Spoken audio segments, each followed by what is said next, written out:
What is up, everybody? Welcome back. Glad you are here. Coming to you with a little bit of an impromptu message and podcast today. And, I've talked about consistency. I've talked about, trying to stay faithful to the process of Thursday episodes, right? And just me here with you. And I've got a good one today. And, I'm a little bit on the baseball uh, theme because of the World Series. And, I live in Houston area, suburb of Houston. And so big Astros fans, and they can't say we cheated this time. We are world champions, the Houston Astros. I say we, I do not play for them. I know that's a pet peeve of many of yours out there that we say we when it's not really we who played. But city of Houston, very proud. Second championship, fourth World Series in 6 years. I think would qualify them as a dynasty. And so, for those of you haters out there, especially Yankees fans, we don't apologize and we wish you well. Not really, but we enjoy seeing you in the postseason because it seems to always work out in our favor. And I will probably pay for that statement. But anyway, shout out to the Houston Astros for the World Series championship that they just obtained. And so, in that vein, I was feeling a little baseball-y today, if that's a word, a little baseball-ish. And so we got some go-tos for you, some cheat sheets, 3 bullet points, keys to life, tips to life, not really life, but tips to your mindset, which I might as well jump in the boat with everybody else talking about mindset. So it's very important. I agree. My favorite scripture, top 3 scriptures probably. Obviously 12:2 Romans, talking about where it says, do not be conformed to the ways of the world, but be transformed by the renewing of your mind so that you may know the good and perfect, pleasing will of God. That said, mindset's important. We're renewing our minds daily, not weekly or yearly, daily. So today I got one for you. Little play on words here. Instead of mind over matter, I've got mind over chatter. How we can create 3 defaults for us to go to, right? Our 3 go-tos in our mental bullpen for relief. There's that baseball reference. The bullpen is essential. I mean, if you watched any of the World Series, even if you didn't, I'll try to give you the thumbnail sketch.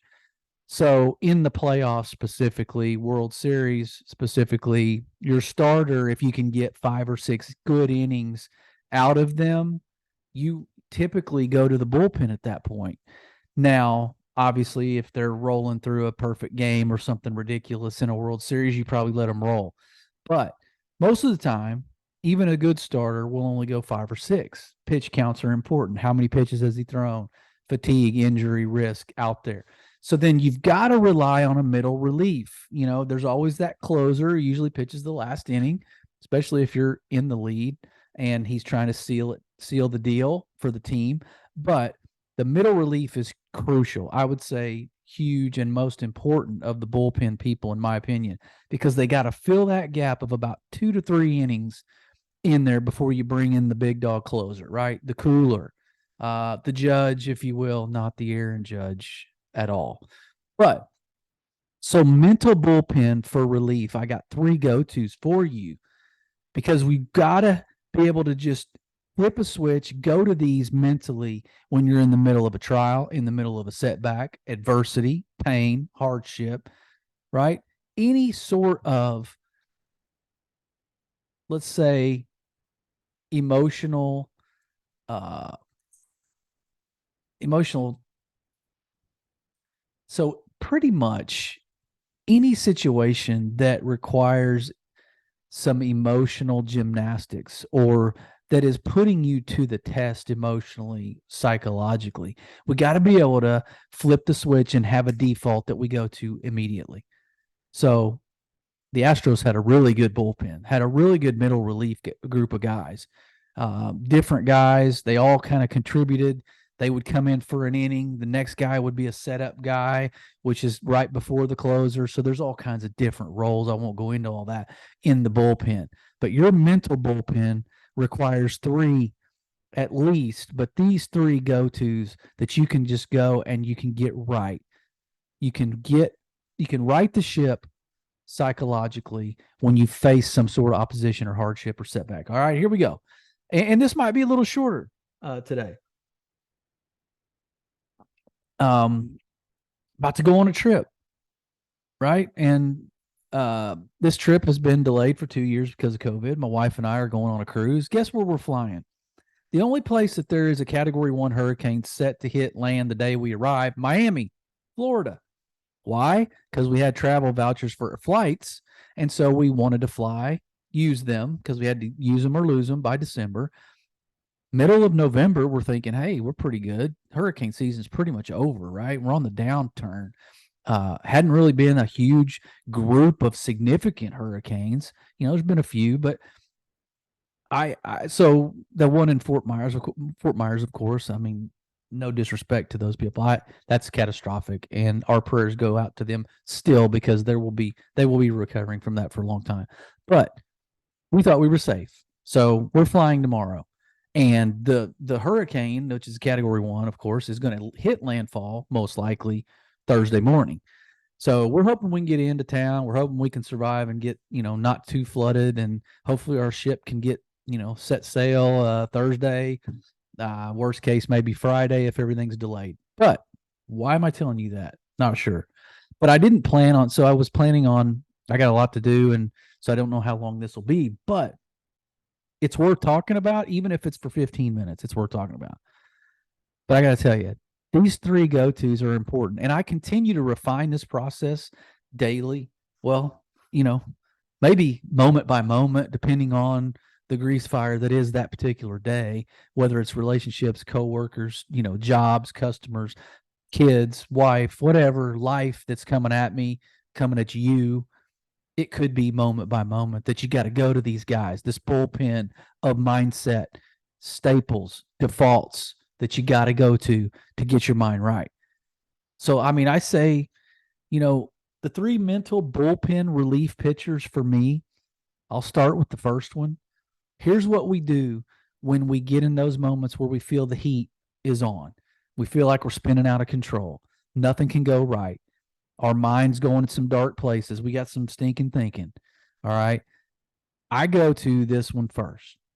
I try to keep a home movie on queued up in my brain where I can go through and review all the ways God's shown up for me in the past. All the good things that have happened to me in those other moments of life that are all too familiar of what I'm going through right now. Let's say if we're going through something, we know that we've been here before. This isn't our first setback in life. And we watch God show up, right? Maybe not right when we thought he should or wanted him to or needed him to even, but in his timing, which is always perfect, we talk about. So then I go through and I start playing that home movie. I start thinking about, oh, wow, I remember the time where my marriage was in shambles.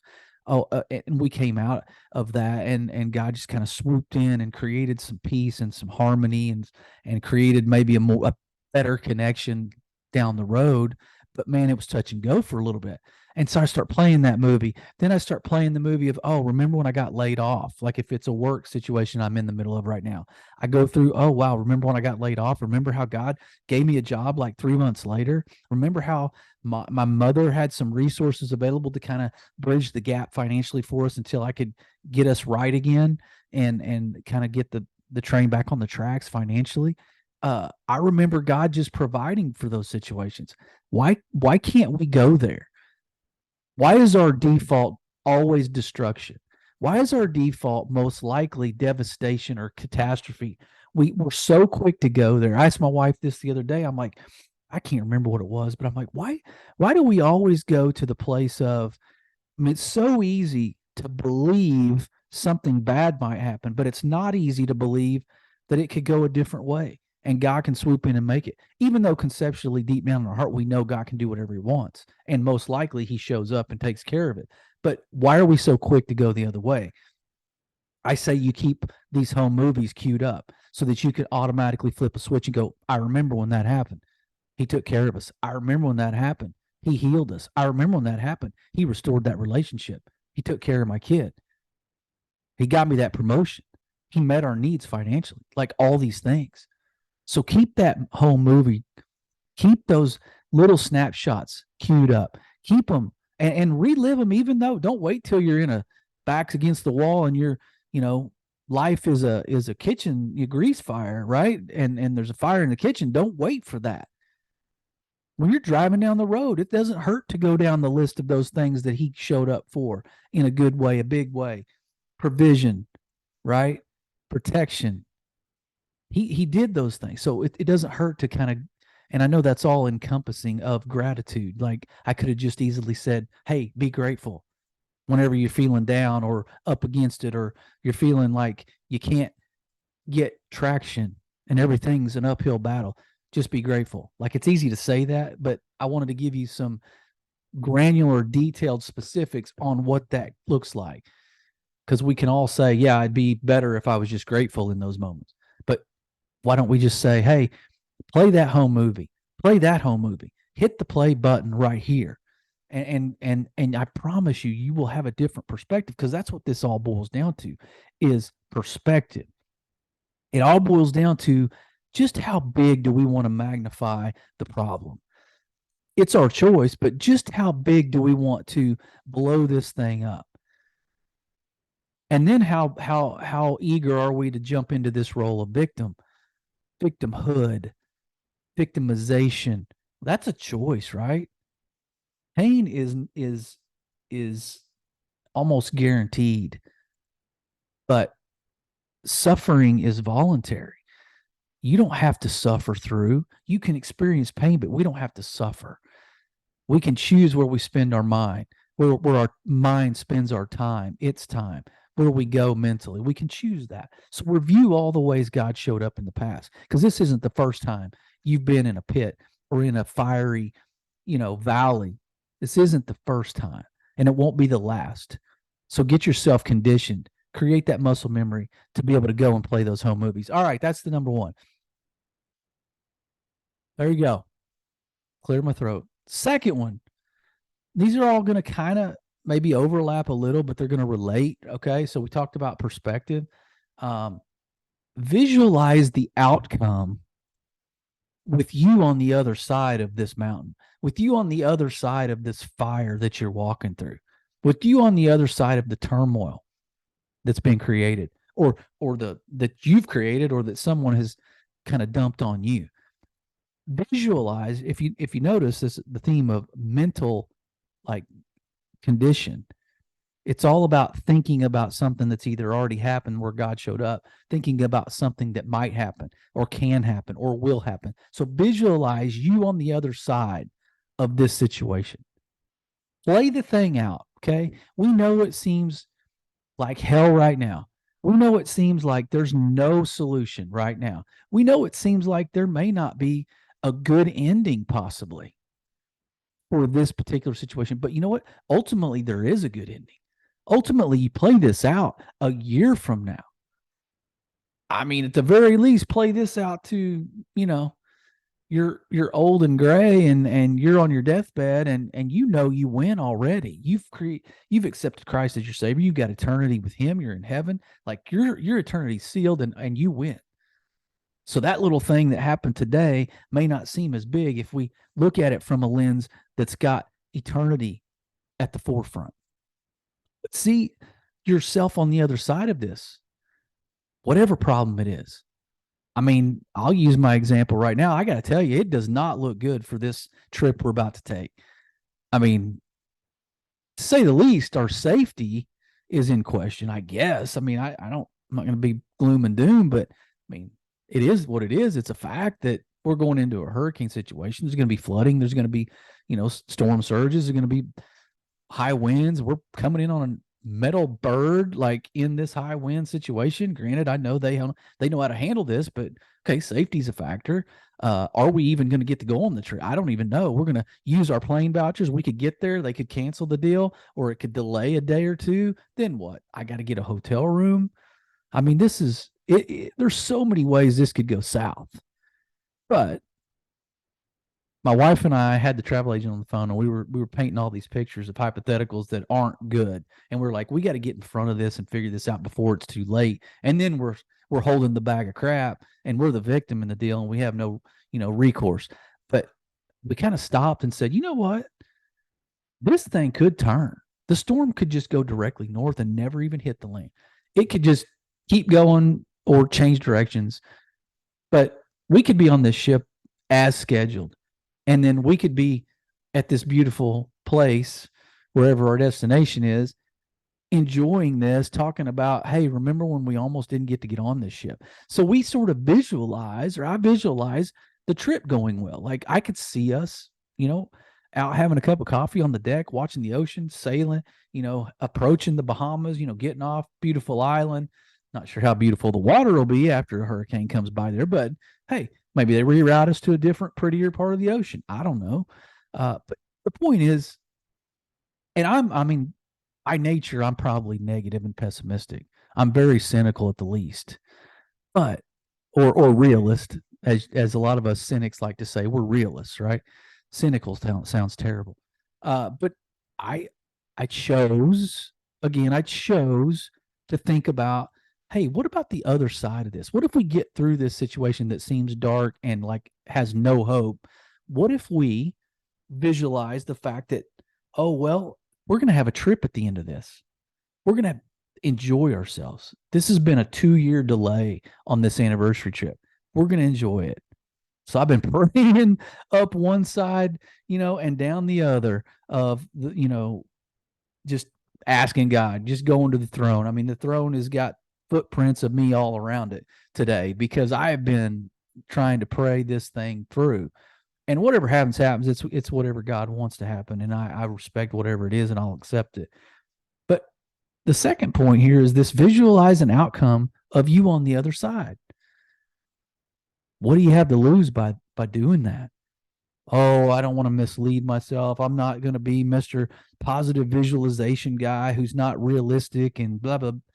Where does that get you? Where does that, I'm a realist, I'm going to be negative because it's real and it's right in my face, and I'm going to call a spade a spade? What is that getting you other than toxic thinking, right?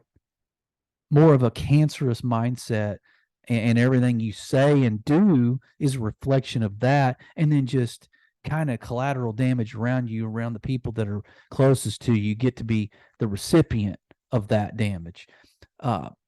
So what do I have to lose? Maybe I just play this out and think, you know what, let's just go about our business and let the chips fall where they may. And we'll be on a boat in a couple of days, staring at a beautiful ocean at sea for 4 days. I don't know. That's what I choose to do. If I'm wrong, I'm wrong. But it doesn't do me any good to live in the misery of the trip getting canceled right now before it happens. I mean, that could be you. You could be playing out stuff and negative things in your life, and you're just you're accepting the fate that you think that hypothetical will bring. It hadn't happened yet, but yet you've played it out to be devastating. Why don't you play it out the other way? Why don't you make it easier to go the other direction of play it out like it goes in your favor for once, right? Even if you have a track record of things not going your way, you know what? Give it to God, play it out, and put yourself in a mental position of receiving something good, and let your heart have a posture of positivity and hope. That's what I say. We have nothing to lose by doing that. All right. That's 2. Okay. First one was review all the ways, right? The whole movie of the ways God's shown up in the past. Second one is visualize you on the other side of this adversity. Okay. The last one, check your heart condition. Check your moral thermostat, and whatever actions you've taken up until this point, even though the outcome might not be in your favor, if your heart is right and the actions and steps you've taken have been a man of character and integrity, and you've had people's best interest at heart. You've done things the right way, you in an ethical manner, a moral manner. If you positioned yourself in a good place and your heart is right, then the whatever happens, you can live with. You can look at the guy in the mirror. You can lay your head on the pillow at night and feel all right about it, even if it doesn't go your way. But so many times we worry about these situations that could be bad, and then we start retracing our steps, and we're like, oh man, I kind of brought that on myself, or oh, I kind of had, I don't know, I was kind of a conniving, maybe a vindictive spirit about me, and so it led to this, or I kind of was seeking revenge in a way, or I had a kind of a dark heart toward this person because they did something to me back in the day, and I haven't forgiven them. So I'm carrying this resentment and bitterness, and now I'm on this road. So your heart's not right. So the outcome may not turn out in your favor, but you only have you to blame, right? Because you weren't in the right place spiritually with your heart situation. That's all I'm saying is sometimes we can trace our steps back and be like, ooh, had a little pride factored in there. Oh, had a little vindictiveness there. Oh, I was trying to get revenge there because of something they did.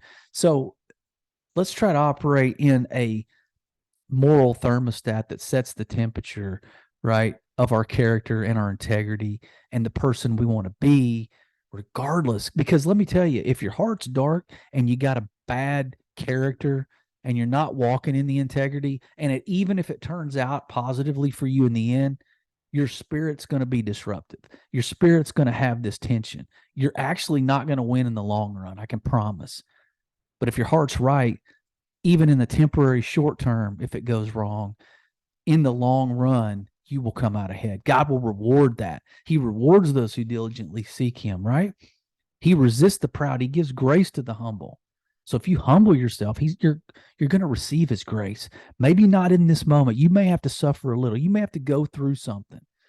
But then in the end, down the road, we're moving the chains, right? So these are the three mental bullpen relief pitchers we need you to have. You need to have these psychological go-tos that become defaults because they become muscle memory, because that's just who you become as a person. And then you don't have to try so hard to call these up, to recall these to your memory, to look through a different lens, to have the right perspective, to check your moral compass. Like, you don't have to think so hard about it when it becomes second nature. The more you do it, the more routine it becomes. And so these are my go-tos. I haven't always been great at it because, like I said, I kind of have naturally lately in the last, I don't know, maybe COVID. I'll blame COVID. Why not? Everybody blames. I'm going to blame COVID. So since COVID, I've kind of become a little bit more pessimistic. I don't think that's true, but I'll take it. So in those last couple years, like, I feel like I'm quick to jump at, oh, it's a conspiracy. Oh, it's a negative situation. Oh, those people were trying to get us. Oh, those people were trying to, scam us. Or so there's so much dark in the world that I guess as believers, we need to try to reshape kind of how we look at this. We got to recalibrate our mental situation in those moments, and we got to default ourselves to the three things we're talking about of God's been there before, he'll be there again. Look, I'm going to visualize how this turns out in a good way in my favor. So what if the other 10 times have been against me? This 11th time is going to be for me. I'm going to claim that. I'm going to speak it. I'm going to have words of life over it, right? And then check your heart condition. Always check in with that. Always see where you stand. Did that action or that word or that thought, did it rub your spirit wrong? Did you get a little uneasy? Was there a little friction inside you? Were you convicted in that moment? Did it not settle right with you? Kind of like a little bit of a bad pizza, a little heartburn based on what you did, said, or thought. That's where you check in, you repent, you go to God, and you be like, hey, I shouldn't have said that. I know what I did there, Lord, and I ask forgiveness. Boom, it takes 2 seconds, and then you're on the right path. Then you set the stage for him to swoop in and show up again and come in and kind of reveal things to you and create more of a blessing, more of favor that surrounds you like a shield, as it says in Psalms 5:12. So Guys, mind over chatter. Like there's so much chatter around you, so much noise, right? It's so easy to jump in the boat of gloom and doom, doomsday, negativity, pessimism, cynicism. It's easy to get in that boat because, I mean, let's face it, that's where a lot of people are. So that boat looks attractive. We're all going to get in there and just kind of misery loves company, this thing. I'm challenging you. Mind over chatter. Get your mind right. Renew it daily, multiple times a day if you have to. Go to these 3 go-tos for mental bullpen relief. First one, review all the ways God showed up. Visualize the outcome, number 2, of you on the other side of this situation. 3, check your heart condition. Get the moral thermostat set so that you can walk in any situation and you can affect it for the good, and you can get your mind right, set you up for success. Hope that helped. Email us, lastinlineleadership@gmail.com. Follow us, give us a rating and review. Instagram, we're at last_in_line_leadership. Reach out, share this with somebody. I think it might help. It helped me. I hope it helped you. With that, be blessed.